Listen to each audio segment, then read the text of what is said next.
सभी को नमस्कार। सिनर्जी आईएएस अकेडमी से मैं पार्वती आपका हार्दिक स्वागत करती हूँ। कक्षा 12वीं की आरोह भाग 2 की गद्य खंड का हम अभी अध्ययन कर रहे हैं, जिसमें आज हम अध्ययन करेंगे जैनेन्द्र कुमार द्वारा रचित निबंध बाजार दर्शन का। इस निबंध में जैनेन्द्र कुमार ने हमें विभिन्न अपने मित्रों के उदाहरणों के माध्यम से हमें ये बताया है कि किस प्रकार विभिन्न प्रकार के लोग बाजार की चकाचौंध में, बाजार की जादुई ताकत में, बाजार की जादुई आकर्षण में फंसकर अपना नुकसान कर लेते हैं, गैर ज़रूरी चीज़ें खरीद लेते हैं और वो बाजार को भी कोई फ़ायदा नहीं दे पाते हैं। तो इस निबंध के माध्यम से जैनेन्द्र कुमार ने इन सभी बातों पर विचार किया है। तो पाठ शुरू करने से पहले, अपने इस निबंध को शुरू करने से पहले हम थोड़ा जैनेन्द्र कुमार के बारे में जान लेते हैं। जैनेन्द्र कुमार, जिनका जन्म 1905 ईस्वी में अलीगढ़ यानी कि उत्तर प्रदेश के अलीगढ़ में हुआ था। इनकी प्रमुख रचनाएं अगर देखी जाएं तो परख, अनाम स्वामी, सुनीता, त्यागपत्र, कल्याणी, जयवर्धन, मुक्तिबोध, ये सब इनके उपन्यास हैं। वातायन, एक रात, दो चिड़िया, फांसी, नीलम देश की राजकन्या, पाजेब, ये इनके कहानी संग्रह हैं। प्रस्तुत प्रश्न, जड़ की बात, पूर्वोदय, साहित्य का श्रेय और प्रेय, सोच विचार, समय और हम, ये इनके विचार प्रधान निबंध संग्रह है। जैनेन्द्र कुमार हिंदी साहित्य के बहुत महत्वपूर्ण कथाकार के रूप में हमारे सामने आते हैं। इन्होंने अपने साहित्य में बहुत ज्यादा योगदान दिया था, जिस वजह से इन्हें बहुत से पुरस्कार भी मिले थे, जिनमें से साहित्य अकादमी पुरस्कार, दूसरा था भारत भारती सम्मान और भारत सरकार द्वारा पद्म भूषण से इन्हें सम्मानित किया गया था। जैनेन्द्र कुमार जो हैं वो प्रेमचंद के बाद सबसे महत्वपूर्ण कथाकारों के रूप में हमारे सामने आते हैं। बाजार दर्शन जैनेन्द्र कुमार द्वारा रचित हमारा बहुत ही महत्वपूर्ण निबंध है। आइए देखते हैं इस निबंध में जैनेन्द्र कुमार हमें क्या कुछ बताना चाहते हैं, हमें क्या संदेश देना चाहते हैं। चलिए देखते हैं। एक बार की बात कहता हूँ, मित्र बाजार गए तो थे कोई एक मामूली चीज लेने, पर लौटे तो एकदम बहुत से बंडल थे। मैंने कहा यह क्या? बोले यह जो साथ थी, यानी कि उनकी पत्नी जो साथ थी। यानी कि यहाँ पर लेखक हमें अपने एक मित्र के माध्यम से बताना चाहते हैं कि उनके एक मित्र बाजार गए तो थे एक मामूली सी चीज लेने, लेकिन जब वो घर वापस आए तो उनके हाथ में बहुत सारे बंडल थे। उन्होंने बहुत सारा सामान खरीद लिया था और ये सारा दायित्व अपनी पत्नी पर डाल दिया कि पत्नी साथ में थी, इसीलिए बहुत सारा सामान उन्होंने खरीदा। मनी बैग अर्थात पैसे की गर्मी या एनर्जी। लेखक इसके मूल में एक और तत्व की महिमा मानते हैं, जो है मनी बैग यानी कि पैसे की गर्मी। लेखक ये कहना चाहते हैं कि उनके पास इतना पैसा था, उनके पास मनी बैग था, बहुत सारा पैसा था, पैसे की एनर्जी थी, पैसे की गर्मी थी, इसीलिए उन्होंने इतना सामान खरीदा। लेकिन लेखक हमें यहाँ पर यह भी बताते हैं कि बहुत से लोग संयमी भी होते हैं, जो बहुत सोच समझकर अपना पैसा खर्च करते हैं। वे फिजूल सामान को फिजूल समझते हैं, वे पैसा बहाते नहीं हैं और बुद्धिमान होते हैं। बुद्धि और संयम पूर्वक वह पैसे को जोड़ते जाते हैं। यानी कि सभी लोग ऐसे नहीं होते हैं जो अपने पैसे की एनर्जी या पैसे की गर्मी का इस्तेमाल करें और गैर जरूरी सामान खरीद लें, बल्कि बहुत से लोग संयमी भी होते हैं, जो बुद्धिमानी से संयम पूर्वक पैसे को जोड़ते जाते हैं, इकट्ठा करते जाते हैं। मित्र ने सामने मनी बैग फैला दिया और कहा यह देखिए, सब उड़ गया, अब जो रेल टिकट के लिए भी बचा हो। यानी कि लेखक के मित्र ने सारा पैसा सामान को खरीदने में लगा दिया और अब उनके पास घर वापस आने के लिए रेल की टिकट के पैसे भी नहीं बचे थे। मैंने तब तय माना, यहाँ लेखक हमें कहते हैं कि मैंने तब तय माना कि और पैसा होता तो और सामान आता, वह सामान जरूरत की तरफ देखकर नहीं आया, अपनी परचेजिंग पावर के अनुपात में आया है। यानी कि लेखक हमें यहाँ पर ये कहते हैं कि वो सामान लेखक के मित्र की जरूरत का नहीं था, बल्कि वो गैर जरूरी सामान था जो उन्होंने फिजूल में ही खर्च लिया था, फिजूल में ही उन्होंने खरीद लिया था। मित्र बोले, कुछ न पूछो, बाजार है कि शैतान का जाल है। लेखक के मित्र को बाजार जो है वो शैतान की जाल की तरह लगता है। ऐसा सजा सजा कर माल रखते हैं कि बेहया ही हो जो न फंसे। यानी कि लेखक के मित्र बाजार की चकाचौंध में, बाजार के जादुई आकर्षण में फंस गए थे और उन्हें ये लगता है कि कोई बेहया ही हो सकता है जो बाजार के इस आकर्षण में फंसे नहीं, जो बाजार के इस आकर्षण से बच जाए, ऐसा होना मुमकिन लेखक के मित्र को नहीं लगता। मैंने मन में कहा, ठीक है, बाजार आमंत्रित करता है कि आओ मुझे लूटो, यानी कि बाजार तो कहता है कि आओ सामान खरीदो, लेकिन ये जो ऊंचे बाजार का आमंत्रण जो है ये मूक होता है और इससे चाह जगती है। यानी कि बाजार तो कहेगा कि आओ सामान खरीदो मुझे लूटो, लेकिन हमें अपने संयम का ध्यान रखना है, हमें संयम पूर्वक अपनी बुद्धिमानी से अपने पैसे को बचाकर रखना है, बाजार के जादू के प्रभाव में नहीं आना। यहाँ पर लेखक अपने एक और मित्र का उदाहरण देते हुए हमें बताते हैं कि यह दोपहर के पहले के गए बाजार से कहीं शाम को वापस आए, आए तो खाली हाथ थे। यानी कि लेखक के एक अन्य मित्र थे जो बाजार में गए तो थे कोई मामूली सामान खरीदने, लेकिन शाम के समय भी जब वो घर वापस आए तो वो कुछ भी नहीं खरीद कर लाए थे, वो खाली हाथ वापस आ गए थे। जब लेखक ने उनसे ये पूछा कि वो शाम तक बाजार में ऐसे ही घूमते रहे, कुछ भी क्यों नहीं खरीद के लाए, तो लेखक के मित्र उन्हें ये कहते हैं कि बाजार में सारा ही सामान सजा हुआ था, सारा ही सामान बहुत अच्छा था, उन्हें समझ में नहीं आ रहा था कि क्या तो सामान वो खरीदे और क्या छोड़े। यानी सारा सामान उन्हें अच्छा लग रहा था, उनका मन कर रहा था कि सारा ही सामान वो खरीद ले, परंतु वो कुछ भी वहां से खरीद कर नहीं आए, खाली हाथ ही वापस आ गए। पर मित्र की बात पर मित्र की बात ठीक थी। अगर ठीक पता नहीं है कि क्या चाहते हो तो सब और की चाह तुम्हें घेर लेगी और तब परिणाम त्रास ही होगा, गति नहीं होगी, न कर्म होगा। यानी कि हमें पता होना चाहिए कि हमें क्या खरीदना है। अगर हमें ये पता नहीं होगा तो हम मुसीबत में फंस जाएंगे, जिसका परिणाम त्रास ही होगा, गति नहीं होगी, कर्म भी नहीं होगा। आगे लेखक हमें बताते हुए कहते हैं कि बाजार में एक जादू है, वह जादू आंख की राह काम करता है। यहाँ पर हमें ध्यान रखना है कि बाजार का जादू जो है वो आंखों की राह काम करता है। वह रूप का जादू है, पर जैसे चुंबक का जादू लोहे पर ही चलता है, वैसे ही इस जादू की भी मर्यादा है। जेब भरी हो और मन खाली हो, ऐसी हालत में जादू का असर खूब होता है। यानी कि जब हमारी जेब भरी हुई हो, हमारे पास बहुत सारा पैसा हो और हमारा मन खाली हो, यानी कि सामान खरीदने की इच्छा हमारे मन में हो, ऐसी स्थिति में ये जो बाजार का जादू है वो खूब असर करता है। या फिर जेब खाली पर मन भरा ना हो तो भी जादू चल जाएगा। मन खाली है तो बाजार की अनेकानेक चीजों का निमंत्रण उस तक पहुंच जाएगा।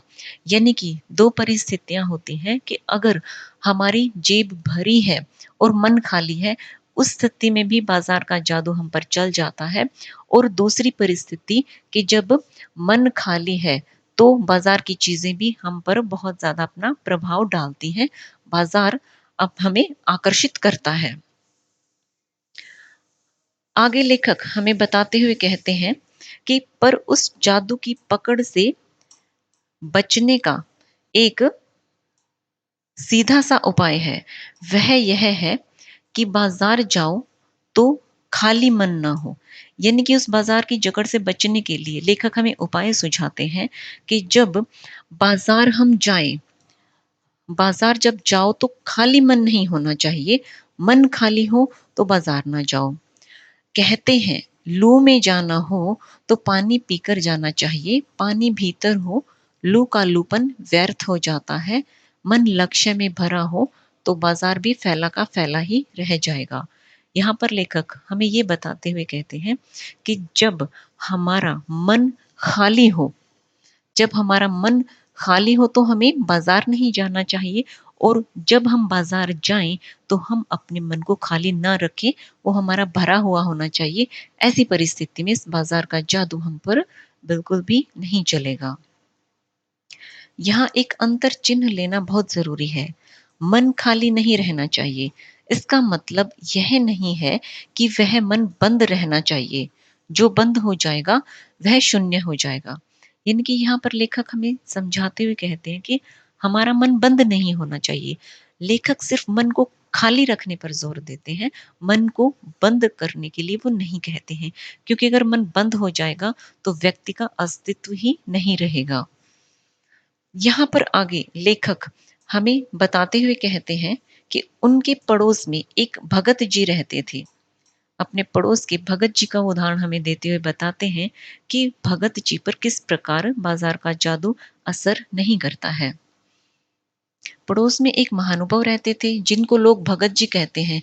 वो चूर्ण बेचने का काम करते थे, जाने उन्हें कितने बरस हो गए, लेकिन किसी एक भी दिन चूर्ण से उन्होंने 6 आने पैसे से ज्यादा की कमाई नहीं की थी। यानी कि एक दिन में वो भगत जी सिर्फ 6 आने का चूर्ण ही बेचते थे। जब उनकी 6 आने की चूर्ण की बिक्री हो जाती थी, उसके बाद बाकी बचे हुए चूर्ण को वो बच्चों में मुफ्त में ही बांट देते थे। यहाँ पर लेखक हमें ये कहते हैं कि इन भगत जी पर बाजार का जो ये जादू है ये बिल्कुल भी असर नहीं करता है, क्योंकि वो संयम पूर्वक अपना कार्य करते हैं। यहाँ पर लेखक बताते हैं कि उनका चूर्ण जो है वो हाथों हाथ बिक जाता है, पर वह न उसे थोक देते हैं, न ही व्यापारियों को बेचते हैं। पेशगी ऑर्डर कोई भी नहीं लेते हैं। बंधे वक्त पर अपनी चूर्ण की पेटी लेकर घर से बाहर हुए नहीं कि देखते ही देखते 6 आने की कमाई उनकी हो जाती है, और उन्हें अपना चूर्ण बेचने के लिए इधर उधर कहीं भी जाना नहीं पड़ता है। यहाँ पर लेखक हमें ये भी बताते हैं कि भगत जी जो हैं वो बहुत संयम पूर्वक अपना चूर्ण बेचते हैं, सिर्फ 6 आने की कमाई करते हैं, उसके बाद वो कोई भी कमाई नहीं करते हैं। यहाँ पर आगे लेखक हमें बताते हुए कहते हैं कि भगत जी के विषय में वो कहते हैं कि क्या जाने उस भोले आदमी को अक्षर ज्ञान तक भी है या नहीं। यानी कि भगत जी जो हैं, क्या पता उन्हें अक्षर ज्ञान है या नहीं, क्या पता वो पढ़े लिखे हैं भी या नहीं, और बड़ी बातें तो उसे मालूम ही क्या होंगी, और हम आप न जाने कितनी ही बड़ी बड़ी बातें जानते हैं। इससे यह तो हो सकता है कि वह चूर्ण वाला भगत हम लोगों के सामने एकदम नाचीज आदमी हो, लेकिन आप पाठकों की विद्वता की श्रेणी का सदस्य होकर भी मैं यह स्वीकार नहीं करना चाहता कि उस अपदार्थ प्राणी को वह प्राप्त है जो हम में से बहुत कम को शायद प्राप्त हो। यानी कि लेखक हमें यहाँ पर ये समझाते हुए कहते हैं कि चाहे वो भगत जी पढ़े लिखे हों चाहे ना हो, उससे कोई फर्क नहीं पड़ता, लेकिन उन भगत जी के पास एक ऐसी चीज है, उनके पास एक ऐसा संयम है जिससे कि वो बाजार के आकर्षण से दूर रहते हैं, और हम बाजार की चकाचौंध में फंस जाते हैं। आगे लेखक हमें बताते हुए कहते हैं कि पैसे की व्यंग्य शक्ति जो है उसके विषय में बताते हैं कि पैसे की व्यंग्य शक्ति का एक उदाहरण वो हमें देते हुए बताते हैं कि वो पैदल चले जा रहे थे कि पास ही धूल उड़ाती हुई एक मोटर निकल गई। वह क्या निकली, मेरे कलेजे को कौंधती एक कठिन व्यंग्य की लीक ही आर पार हो गई, जैसे किसी ने आंखों में उंगली देकर दिखा दिया हो कि देखो उसका नाम है मोटर और तुम उससे वंचित हो। यहाँ पर लेखक हमें बताते हैं कि जब वो बाजार जा रहे थे तो एक मोटर धूल उड़ाती हुई उनके पास में से गई, और लेखक को लगा कि उसने उस पर व्यंग्य किया है कि ये मोटर है और तुम्हारे पास नहीं है, तुम तो पैदल चल रहे हो। तब लेखक को ये मन में महसूस होता है कि काश कि मैं भी ऐसे अमीर माँ बाप के घर पैदा होता और मैं भी मोटर गाड़ियों में घूमता। आगे लेखक हमें बताते हुए कहते हैं कि वैभव की चाह में जो व्यक्ति है उसकी निर्बलता ही प्रमाणित होती है। यानी कि जो ऐश्वर्य वैभव की इच्छा जिन व्यक्तियों में होती है वो केवल निर्बलता को ही प्रदर्शित करते हैं। निर्बल ही धन की ओर झुकता है। यहाँ पर हमें ध्यान रखना है कि धन की ओर कौन झुकता है, तो वो निर्बल व्यक्ति ही धन की ओर झुकता है। वह अबलता है, वह मनुष्य पर धन की ओर, चेतन पर जड़ की विजय है। आगे लेखक हमें बताते हुए कहते हैं कि देखता हूं देखता हूं कि खुली आंख तुष्ट और मगन, और वह चौक बाजार में से चलते चले जाते हैं। यानी कि यहाँ पर भगत जी के लिए लेखक हमें बताते हैं कि भगत जी जो हैं वो पूरे भरे हुए बाजार में से चले हुए जा रहे हैं और पूरे बाजार की चकाचौंध से वो बहुत दूर रहते हैं, बिल्कुल भी प्रभावित नहीं होते। और उन्हें बाजार में से केवल सिर्फ दो ही चीजें चाहिए हैं। एक तो उन्हें जीरा चाहिए है और दूसरा उन्हें काला नमक चाहिए है। और पूरे बाजार में से वो निकलकर, भरे पूरे सजे हुए बाजार में से वो निकलकर आगे चले जाते हैं और एक छोटी सी पंसारी की दुकान पर रुकते हैं, जहां से वो जीरा और काला नमक लेते हैं। जब भगत जी को जीरा और काला नमक मिल जाता है, केवल तब ही भगत जी के लिए पूरे बाजार की सार्थकता सिद्ध होती है। अगर भगत जी को उस बाजार में से जो उनकी जरूरत की चीज है, काला नमक और जीरा, अगर उन्हें ना मिले तो ये पूरे सजे हुए बाजार की चकाचौंध उनके लिए व्यर्थ साबित हो जाती है। यहाँ पर लेखक हमें बताते हैं कि यहाँ मुझे ज्ञात होता है कि बाजार को सार्थकता भी वही मनुष्य देता है जो जानता है कि वह क्या चाहता है। यानी कि बाजार को सार्थकता केवल वही मनुष्य देगा जो ये जानता हो कि उसे क्या तो चाहिए है और उसे क्या नहीं चाहिए है। और जो नहीं जानते कि वे क्या चाहते हैं, अपनी परचेजिंग पावर के गर्व में अपने पैसे से केवल एक विनाशक शक्ति, शैतानी शक्ति, व्यंग्य की शक्ति ही वो बाजार को देते हैं। यानी कि ऐसे मनुष्य बाजार का कोई भी फायदा नहीं कर पाते हैं, वो बाजार को केवल एक विनाशक शक्ति ही देते हैं। न तो वे बाजार से लाभ उठा सकते हैं, न उस बाजार को सच्चा लाभ दे सकते हैं। वे लोग बाजार का बाजारूपन बढ़ाते हैं, जिसका मतलब है कि कपट बढ़ाते हैं। कपट की बढ़ती का अर्थ परस्पर में सद्भाव की घटी। यानी कि कुल मिलाकर लेखक हमें यहाँ पर यही बताना चाहते हैं कि बाजार को सार्थकता केवल वही मनुष्य दे सकता है जिसे ये पता हो कि उसे क्या खरीदना है, क्या उसकी जरूरत है। जिस व्यक्ति को यही नहीं पता है कि उसकी जरूरत क्या है, वो बाजार को कोई भी फायदा नहीं दे पाते हैं। इस तरह से वो केवल, जो व्यक्ति ये नहीं जानते कि उन्हें क्या खरीदना है, क्या उनकी जरूरत है, ऐसे व्यक्ति केवल ग्राहक और बेचक की तरह ही व्यवहार करते हैं, मानो दोनों एक दूसरे को ठगने की बात में हों। एक की हानि में दूसरे का अपना लाभ दिखता है और वह बाजार का बल्कि इतिहास का सत्य माना जाता है। ऐसे बाजार को बीच में लेकर लोगों में आवश्यकताओं का आदान प्रदान नहीं होता, बल्कि शोषण होने लगता है और कपट का व्यापार चलने लगता है। ऐसे बाजार मानवता के लिए विडंबना है, और जो ऐसे बाजार का पोषण करता है, जो उसका शास्त्र बना हुआ है, वह अर्थशास्त्र सरासर औंधा है, वह मायावी शास्त्र है, वह अर्थशास्त्र अनीति शास्त्र है। यानी कि इस प्रकार के अर्थशास्त्र को लेखक किसी भी दृष्टिकोण से उचित नहीं मानता है, जो कि केवल दूसरों का नुकसान ही करना चाहे और अपना फायदा करना चाहे। तो इस तरह से ये था हमारा आज का पाठ, हमारा आज का निबंध, बाजार दर्शन, जो जैनेन्द्र कुमार द्वारा रचित है। मुझे पूरी उम्मीद है कि ये निबंध आपको बहुत अच्छी तरह से समझ में आ गया होगा। तो चलिए मिलते हैं अपनी अगली वीडियो के माध्यम से। तब तक के लिए धन्यवाद।